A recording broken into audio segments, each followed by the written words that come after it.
KZSU, Stanford. Welcome to another edition of Hearsay Culture. My name is Dave Levine. I am a resident fellow at the Center for Internet and Society at Stanford Law School, and I welcome you and thank you for listening in today. Today I continue a back-to-back show involving issues regarding privacy.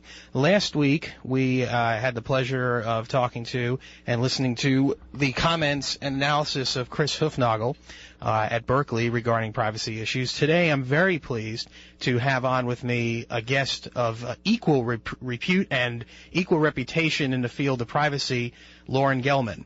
Continuing my run of interviewing everyone that I can affiliated with the Center for Internet and Society, Lauren is the Associate Director of CIS, where she writes and speaks about the interaction of new technologies in the law and represents clients in a wide range of matters involving privacy and technology issues, and does a host of things involved in running CIS. She received a Bachelor of Science in Biology and Society from Cornell, a master's degree in science, technology, and public policy from George Washington, and yes, of course, a law degree from Georgetown.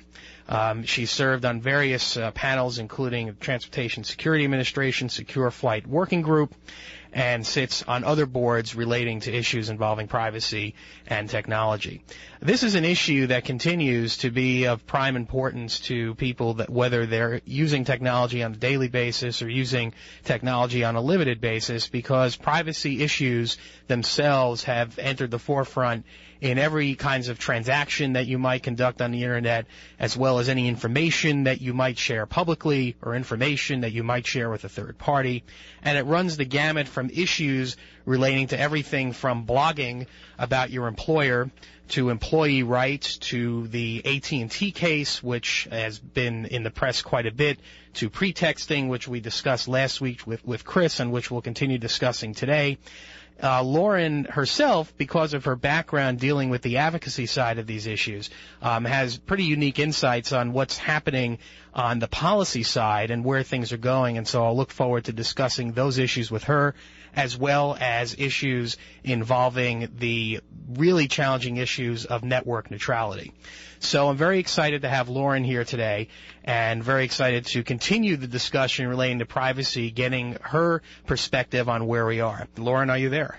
I am. Thank you, David. Thanks for walking over to the studio and talking today about these issues. Let's start right off with kind of a core question. I introduced you a little bit, but one of the organizations with which you've been most involved is EFF.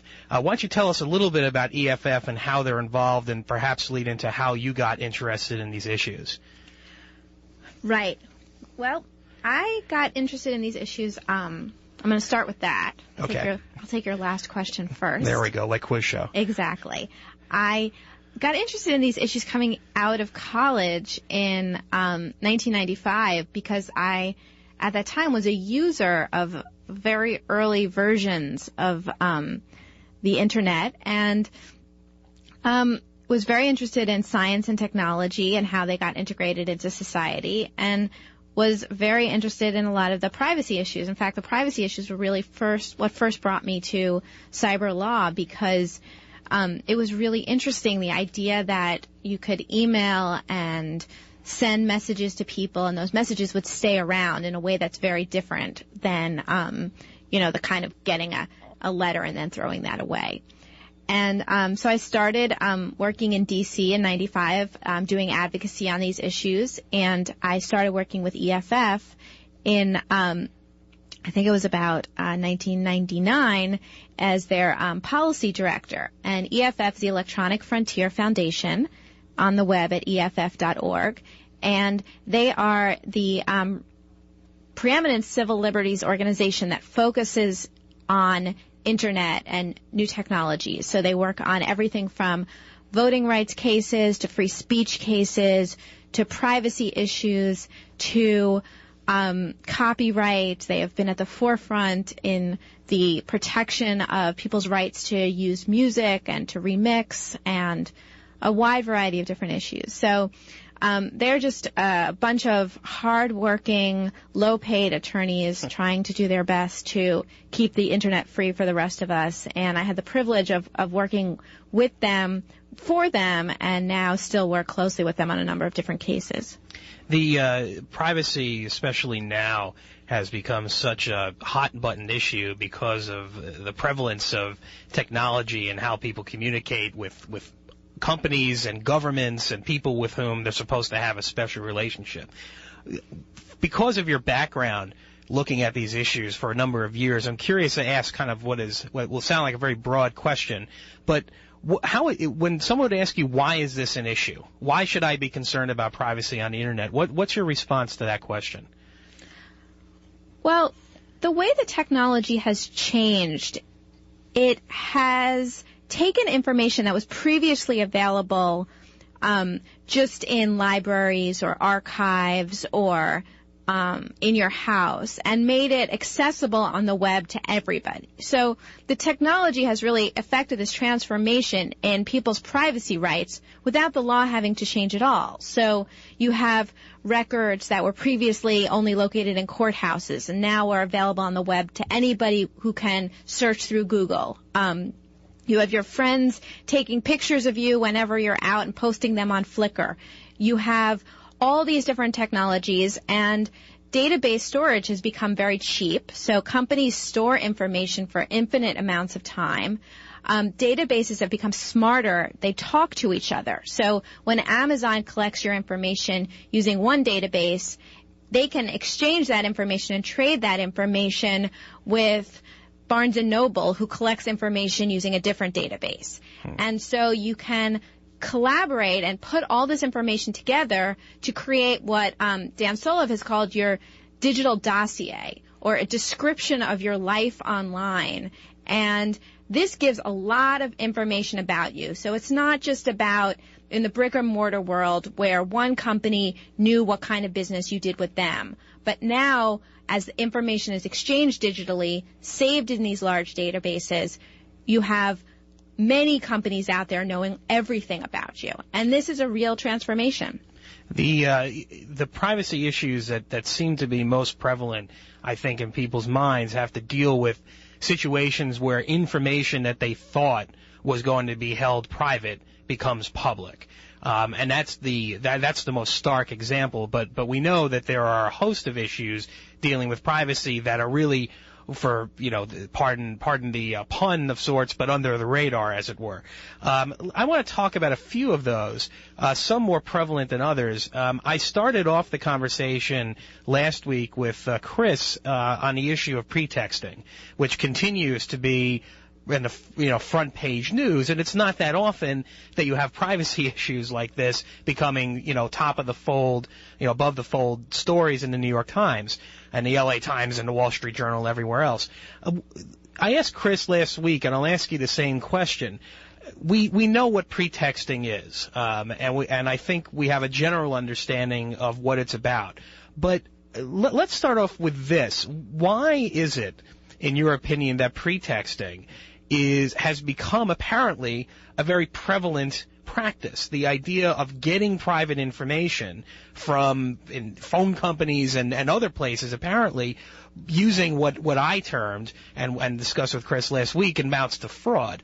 But why do you think appears to be a method of gathering information that is being used by companies at the top of the food chain like HP? Well, pretexting has been around for a while.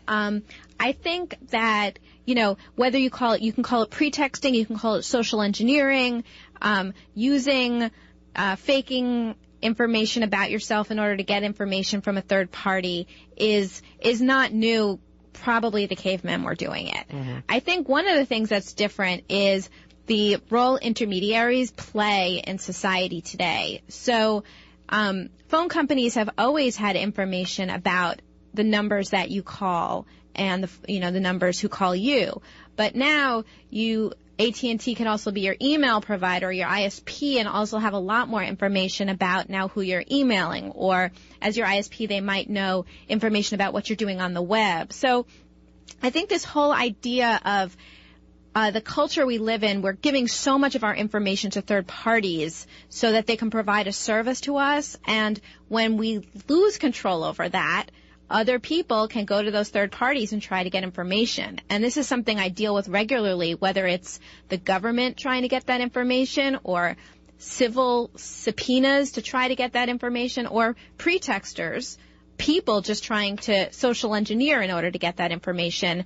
It's really all the same underlying issue, which is that I don't have control over who I call and who calls me. The phone company does. And so the pretexter goes to the phone company to get that information. Is it as simple an issue as the reason why the problem is more prevalent is because of the amount of ways that one could go about getting the private information? I mean, you mentioned that the idea of getting information by fraudulent means has been around for a long time. Is the problem more pronounced now simply because it's easier to do it? Is that what it boils down to? You know, I'm gonna argue with your premise. Okay. I think that it's more public because of what happened with HP. Okay. So that brings it to the cover of news stories. But you know, people like Chris have been working for a really long time to try to get these practices stopped. So we have an entire private investigator industry out there that eats on pretexting cases. Pretexting is most often used in divorce cases where you're trying to get records from the phone company about whether your cheating spouse is calling their lover in order to get a better settlement. So I think that a lot of privacy issues tend to hide underneath the radar until there's a big blowout that brings to the forefront the nature of what's going on. And so my sense is that pretexting is not something that's particularly new. I think there's more information out there pretexters can get because of intermediaries, but I also think pretexters have been doing this for a really long time. I had said to Chris last week that really for me this amounts to nothing more than straight up fraud, and that I would even term these people fraudsters. Is that fair? Do you think that that's a fair terminology to use for this practice, or is there something different going on here in terms of how the information is gathered and what means they use to get it? Well, you know, I think that it's wrong. I think it's a crime. I think that there's a lot of different statutes out there that prevent this kind of activity, and I think there's a lot of ways that you can go after the private investigators for doing it. I think there's, you know, a separate question about whether you can go after HP if they knew about it, and I think there's a really important question in getting Congress and the state governments to pass legislation explicitly addressing this practice, because we can speculate on the kinds of ways you can go after the pretexters, but the best way to go after them would be if there was a law that said you can't do this. And I think we should all be able to agree that this is not a practice that should be allowed. In particular, that HP use these private investigators to get call records from journalists. I know, and this is a part of what's been going on that I don't think has gotten enough attention, because you know there's so much interest in protecting journalists and their sources and the benefit to society that comes when information flows. And here you have HP under the auspices of a woman who was once a journalist authorizing private investigators to get phone records of journalists to see who they're talking to. So this is just a despicable practice, and I am extremely hopeful that the result of this HP thing will be that we'll get some good laws outlining it. And Chris had thought that it would be a federal law that would be the most effective. Is that your sense of where it needs to go in terms of the legislation? Yeah, I think federal law is the best option, and there's an aspect of federal law that prevents pretexting for financial information, and I think that there's reason to hope that some states might pass some law if the federal government doesn't, and that will incentivize the federal government to step in and deal with it. The laws that are out there right now can be used to go after these guys, but they have some problems, like, for example, what's the monetary gain that came to these private investigators from getting the information? So there's a question about using a fraud analysis in these cases. It's yeah, I mean it's just like in the world of internet gaming, something that I've focused on. Certainly the proponents the people that are looking to ban it say, well, you've got the Wire Act and you've got these different very old laws that you could somehow bootstrap into banning gaming, but let's just have a law that says you can't do it. And from a legislative standpoint, that makes perfect sense. Let me turn your attention to a related issue, which is another case that's been front page news, although maybe it's been pushed off the front pages a bit, which is the case involving AT&T and their sharing of information with the government. For those who are not familiar, maybe you could give a brief summary of what that case is about and why it's a major privacy issue.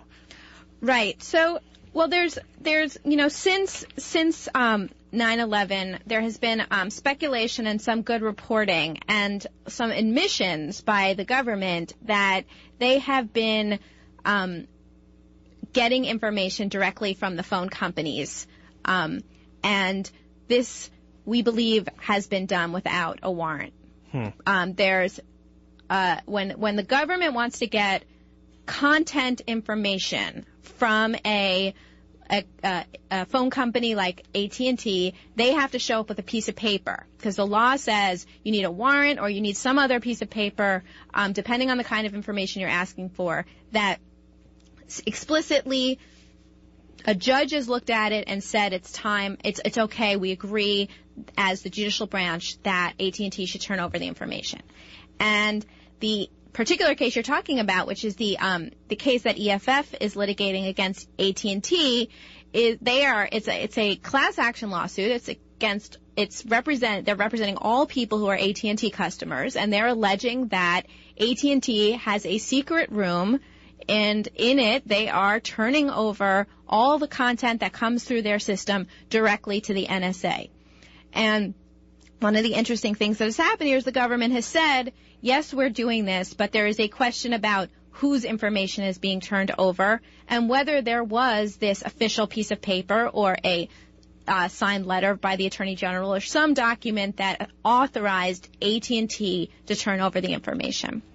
The challenge here, it seems, is one of basically ignoring normal procedure to obtain the right to invade one's privacy. And is that simplifying it too much? That's part of the problem, but another part of the problem is that there actually is no piece of paper out there that allows what the government is doing. So we basically say that when we have particularized suspicion that somebody's doing something wrong, the government can go in and, whether it's using the normal courts or using even secret courts, they can get the content of this person's communications. This is an important part of how the government stops crime and solves crime, and we have judges that oversee this.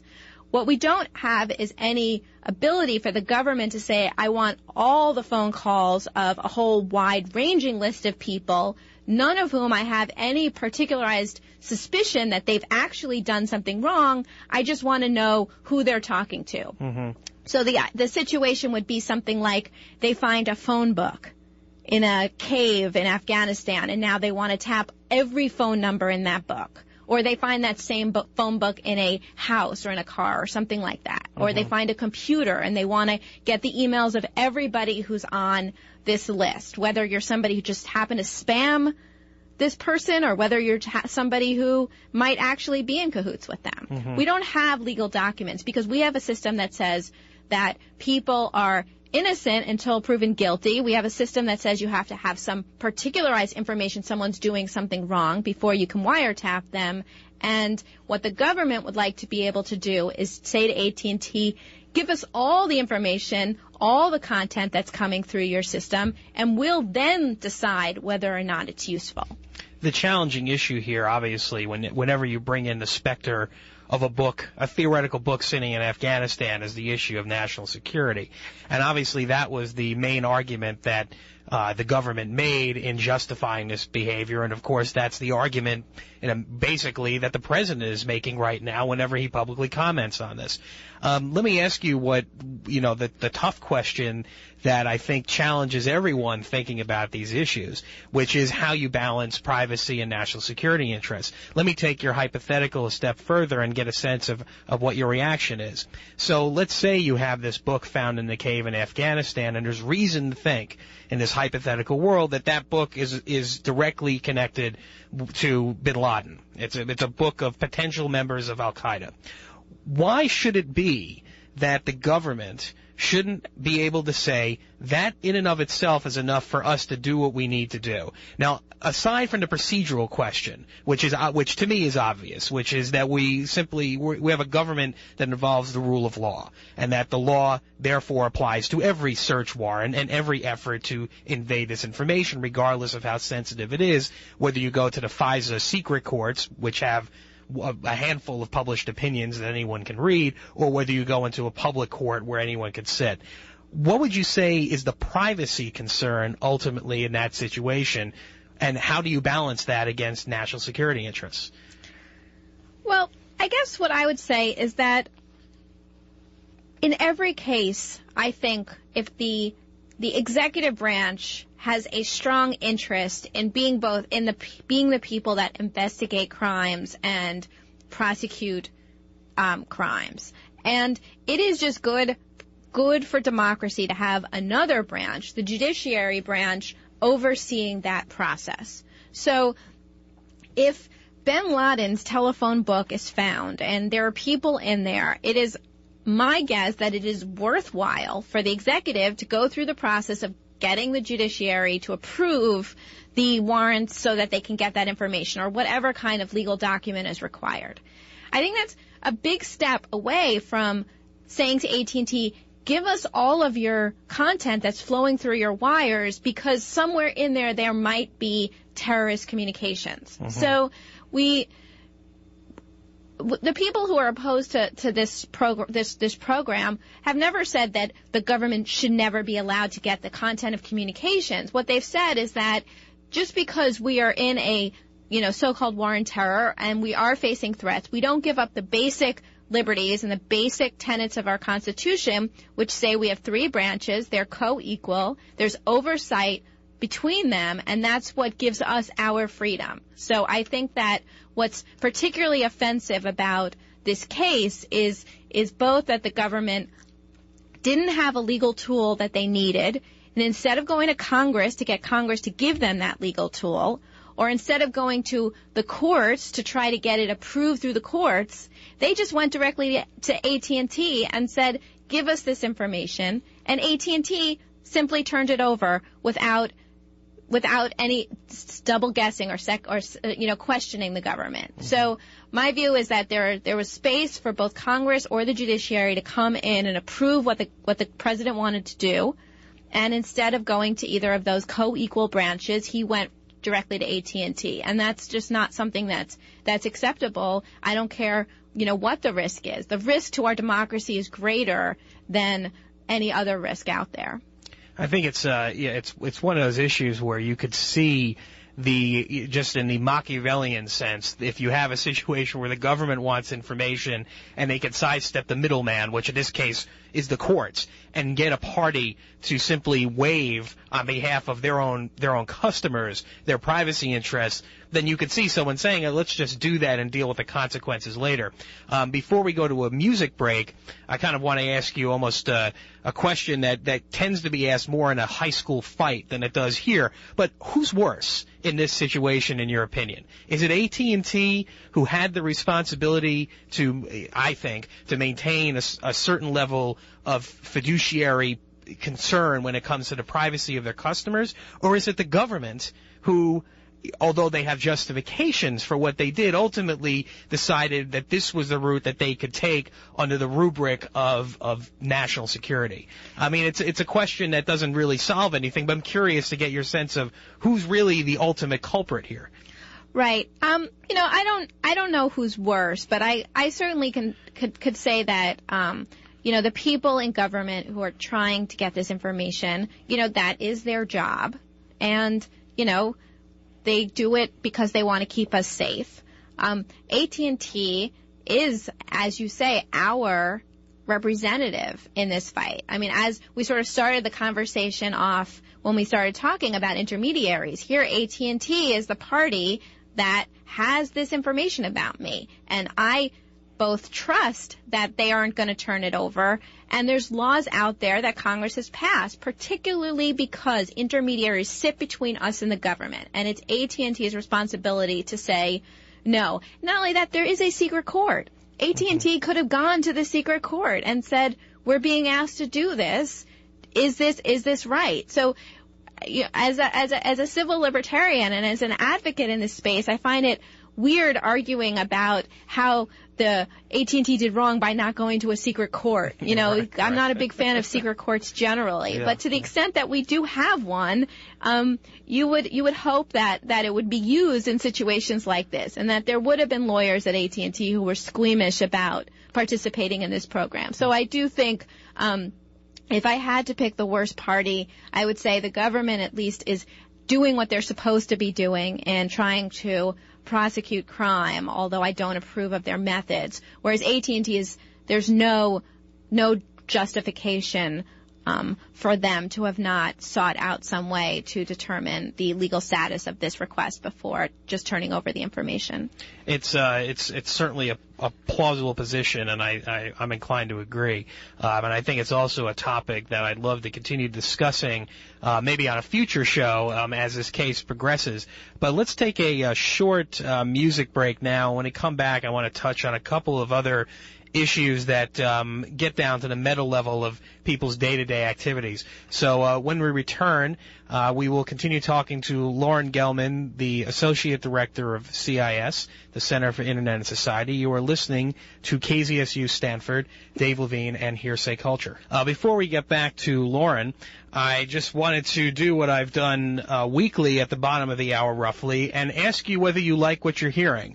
And then after you honk your horns, I would ask you to help make sure that KZSU can continue providing great programs without commercials to listeners all over the Bay Area. You can donate to KZSU. For more information, email our underwriting department at underwriting@kzsu.stanford.edu. Again, that's underwriting at kzsu.stanford.edu. And don't forget to keep on listening. So we're back with Lauren Gelman. And Lauren, why don't we turn to issues that are more related to people's day-to-day life. And let's talk a little bit about the world of blogging. And the challenges that bloggers have. You did a very interesting talk just yesterday on a State of Play Academy, which I'll let you chat about at the end because I think it's an interesting venue for these types of discussions. But I want to kind of talk in that same area. The employee in particular who wants to blog about their employer runs into a ton of issues, both practical and legal. The practical often being that they're running the risk of angering their employer, and the employer may take some kind of penalty-type action against them, whether it's demotion or firing or what have you. But there's also privacy concerns. So let's talk a little bit about that. What are the employer's rights, if any, to control what is said about them by their employees? Well, people, including employees, have, First Amendment rights to say whatever they think unless there's another law out there that prevents them from saying a specific thing. So, for example, copyright law is, the law that prevents us from saying what somebody said first.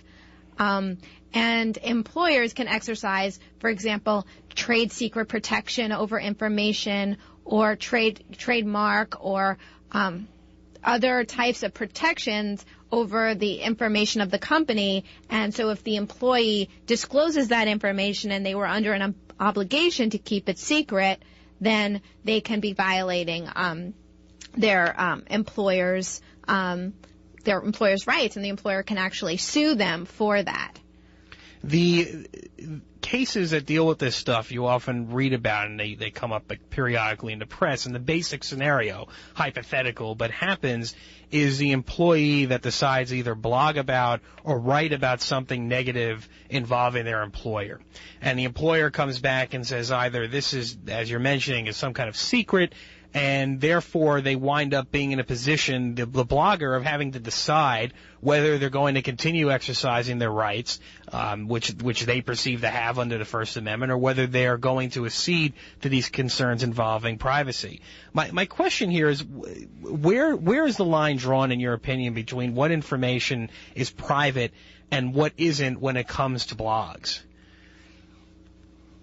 Right. Okay. So first I want to clarify something that I said before, because the First Amendment only applies vis-a-vis the government. So it doesn't apply. You don't have a First Amendment right against your lawyer. I should say that you can say whatever you want, but there are very specific things you cannot say. Right. But your employer can certainly fire you if they don't like what you said. So they can't sue you for saying what you think, but they can fire you for saying what you think. The government, if you work for the government, it's actually a lot harder for them to fire you for saying what you think. If what you think is about the government, that it's creates a public concern. Yeah, right. it creates a different kinds of questions. But I just wanted to speak correctly. Fair enough. So the issue of privacy for bloggers or for employer? Well, the employer facing the situation where someone is blogging about them. Yeah, I think one of the very interesting things that the Internet has done is it's taken control out of the company's purview and marketing departments and PR departments and put it in the hands of their employees. So as we discussed last night, things said around the water cooler can now be said on the Internet and listened to and heard by the entire world. So I think that, employers have a privacy interest in educating their employees in how something they say can hurt the company, because most of the cases are where an employee is saying something that they don't realize is going to hurt the company. And if they just had a little bit of education from the company, then they wouldn't do it. So if they say they're leaving to go to a certain place, and it turns out that may be Redmond, and that might give some information about a deal with Microsoft that the company doesn't want disclosed, then a little bit of education can go a long way. The situation where the employee is blogging or speaking about the employer badly and is doing so on purpose is a different can of beans, and I think that employers have the ability to fire people. There's no protection for bloggers to prevent an employer from firing them. And I think that bloggers need to sort of be smart about how they handle this. So, either you could tell your employer what you're doing is one way to go, or you can blog anonymously or post anonymously to message boards, and that's another way to go. I think it's very unfortunate when companies try to prevent their employees from speaking. I think the top-down control model is not sustainable in an Internet age, but I think a lot of companies still adopt it.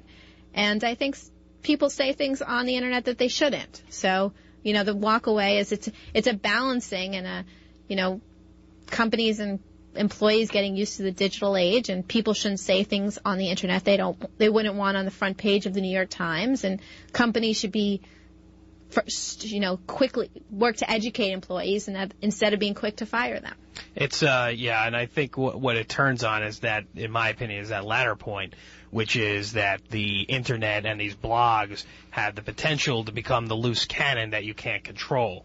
And I think, the same kind of issues come up in a related but not similar situation involving emails that people send, imagining that they're just talking to another person in the hallway, and an email comes back to haunt them years later, perhaps in litigation, in a fight where they say, well, you said this on an email, and there's something you would never put on the front page of the Times, or even say outside of your office, but you sent it to your colleague, and somehow that you perceive that to be more private than otherwise. In the time that we have left, I would be remiss in not asking you about some of the policy issues and the stuff going on in Washington involving these issues. Your experience working in Washington for EFF and dealing with this stuff throws out an obvious question, which is, what's your sense of Washington's sensitivity, particularly Congress's sensitivity to these privacy issues that we've discussed today? Where do you think we are right now? Well, I think we're nowhere. I mean, I think that that Congress has passed a number of different quote-unquote privacy legislation. We have what academics call the silo approach to privacy in this country, which is, instead of having a law that protects our privacy, we have a law that protects medical privacy, a law that protects financial privacy, a law that protects video rental privacy. And none of them are very good. And companies do a lot of business sharing information about people. And it's very hard to pass good legislation to protect people. So it turns out you end up needing something like this HP case to bring pretexting to the forefront to hopefully get some legislation. Another good example is all the cases about data leaks where companies have lost data. There's been some movement in Congress to try to pass some legislation putting some responsibility on the companies to protect the data against these leaks. You would think that would be an obvious thing, but, companies argue that, we can't afford the liability, we won't be able to do business. So I think there's a lot to be pessimistic about in terms of looking to Congress to protect our privacy. The one thing that Chris and I were chatting about last week, which is one of the unfortunate ironies here, is that it's been the government that have been the front page story on a number of data leaks recently. The lost laptop computers that contain social security numbers and other types of sensitive information. And so in some ways you're asking an entity that itself has a hard time controlling data to come up with good ways to control data and furthermore to impose it on everyone else. Congress has had the unfortunate role oftentimes of passing laws that it exempts itself from and has been criticized at times for it. But I want to follow up on your pessimism by asking whether, for lack of a better phrase, whether it's possible that humiliation can play a role here, where the issue becomes almost so laughable in some people's minds, the idea that this information is just out there and no one's controlling it, that there could be almost a shame effect, which occasionally has worked when it comes to a lot of public policy issues, to just literally say, look at all of these different things that are happening at the same time. You've got to get a handle on it. And if Congress doesn't, who? Right. I mean, that's what's needed, is the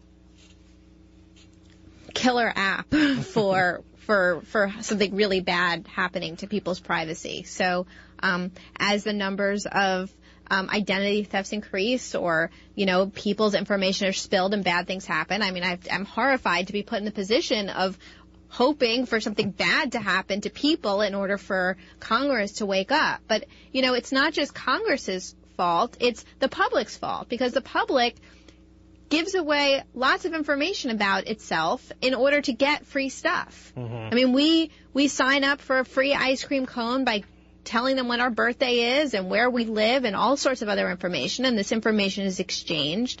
So I think there's a point at which companies are being negligent with that information, and that needs to be stopped. But I think also there needs to be some education. And part of what I always think of the problem with privacy is you don't experience the harm at the time you do something bad for yourself. So you sign up for a new credit card, or you allow information to flow from one party to another, and you don't read the privacy policy of the website that you're doing business with.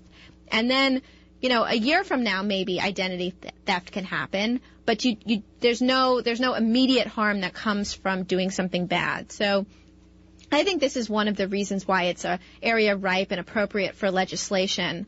But I hope that people will consider it one of their priorities. Everybody always says they care about privacy, but you have to also follow through in your actions. Well, you couldn't have given me a better segue for the next question, which is how do people follow through? What do you recommend would be good places for people to start, both to learn more about these issues and, as you say, follow through on them? Right. Well, the first thing I would say that you should that's just a very easy thing to think about, which is you should never give out your Social Security number. And if somebody's asking you for your Social Security number, you should question why.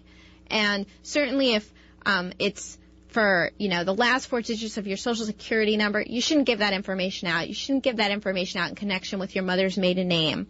I think there's just some general pieces of information out there that are so widely spread that they associate directly back to you. Things that are going to make your life easier, sometimes you should remember you are giving up your privacy. You're selling your information in order to get something that makes your life easier. So when somebody's trying to pitch you on something being free in exchange for giving up your information, it's not free. And, some good resources for this are, the EFF has a great website. The Electronic Privacy Information Center, EPIC.org, has a good website. There's a great the Privacy Rights Coalition, PRC. I'm pretty sure it is. They have a great website. So there's a number of different places out there that you can find out a lot of information. And in terms of Privacy Rights Clearinghouse. Privacy Rights Clearinghouse. Yeah. And eventually, by the way, I'm going to be having a website where I'll be able to say, okay, here are the links for people, but I'm working on that. So beyond what people can do to protect themselves, I guess before we close the show, what do you see? Pretexting obviously is clearly on the front page. Are there any? What do you see as one or two other, in the minute that we have, other two privacy issues that you see coming down the pike that people should be aware of? Right. Well, I think the issues that have come up recently with AOL, posting on the Internet people's search results, and a case where Google was asked to turn over search queries to the government, there was a lot of uproar about that. And I think that things like this, where information that you gave to a website, like your search terms or something like that, with the understanding that it was just between you and your website, and now that information gets posted elsewhere, I think those are going to be the kinds of things that are wake-up calls for people. And everything to do with the idea that, Google has a lot of business models around, you give us all your data, you give us all your documents, and we'll help you search them. We'll store them on our computers and we'll help you search them. Mm-hmm. Well, think about that. I mean, you're giving them all of your documents. And when it's the government or a divorce case or any of the other cases that come along, they're an intermediary. You're giving them this information. You lose control over it. So I think as we turn more of our information over to third parties and lose that control, it's going to raise a lot of privacy issues that we're going to have to deal with. Lauren, I want to thank you for coming in today and having this discussion, which I think has been very insightful and really kind of, I think, it certainly sparked in me more of an interest in what's happening because of really putting it into concrete terms of the idea that people are just going out and willfully stealing your private information under the ruse of being a detective or something else. I think that alone is enough for people to pay more attention. So thank you for coming today. And before you go, I made this brief mention of the State of Play Academy, and why don't I give you an opportunity to describe quickly what that is and where you can find out about it, and mention any other sites that you'd like to mention at this time. Thank you, David. State of Play Academy is a new project that I'm working on, and a big goal we have is to democratize legal education. So make talks about legal issues available to the general public. It takes place in a virtual world in there.com. So you sign in and you have your avatar, which you can customize to make look like you or not like you, depending on what you prefer. And you can walk your avatar into our classroom. It's voice enabled, so you can participate by voice or you can text. There's paintball, and you can run around and shoot each other with paintballs. And I've been guilty of it. We don't advise that during our classes, and I haven't done. It's a fun time to try to understand what's going on with virtual worlds, as well as an opportunity to learn more. And we have another class on blogging and liability tomorrow evening, 5:30 Pacific time. Find out more at stateofplayacademy.com.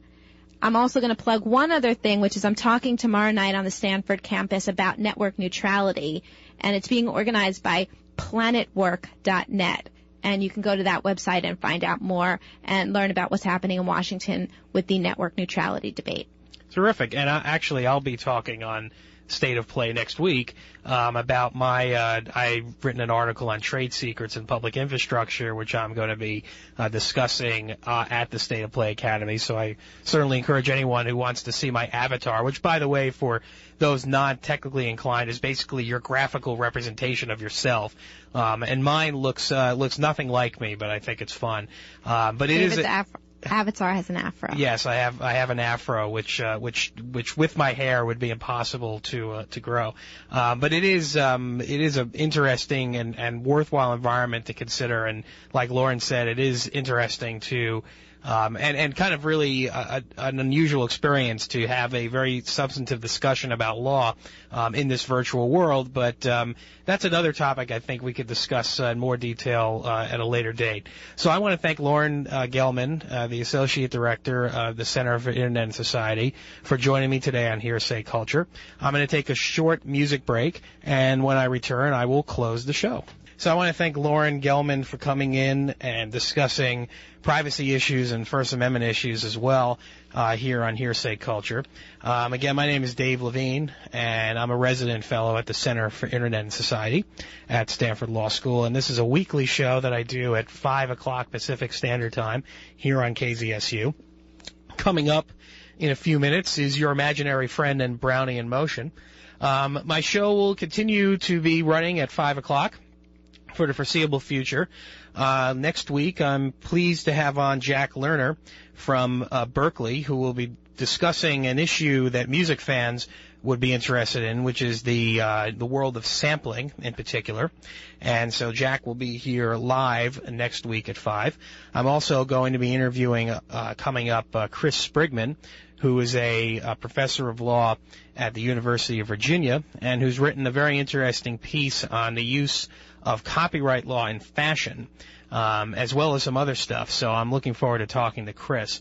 But I do encourage you to take a look at State of Play and State of Play Academy and see what you think of it. I also want to mention that for those of you who just can't get enough and want to see me in person, I'm going to be speaking about the article that I mentioned on trade secrets in public infrastructure, not only on their.com next week, but I'll be doing a talk at Stanford Law School in mid-October, and I'll give you more information on that as the date approaches. But I encourage you to come to that, and also, of course, to check out what's going on at Stanford and particularly at the Center for Internet and Society by going to CIS's webpage, which is cyberlaw.stanford.edu. Again, cyberlaw.stanford.edu. Now that the semester has begun, there are a lot of talks that occur around the lunch hour and other times that are really fascinating and, again, touch on these technology issues. And, of course, there's so much going on at Stanford University generally that if you are and do have the ability to come by and see some of these talks, it's definitely worth your time. Of course, as far as CIS goes, our talks are also made available on iTunes by going to the iTunes program and typing in Center for Internet and Society under podcasts. You'll find my show as well as other talks at CIS. And then finally, I am coming more close to launching Hearsay Culture webpage, which once it's ready to go live, I will give out the address, and I encourage you to check that out as well.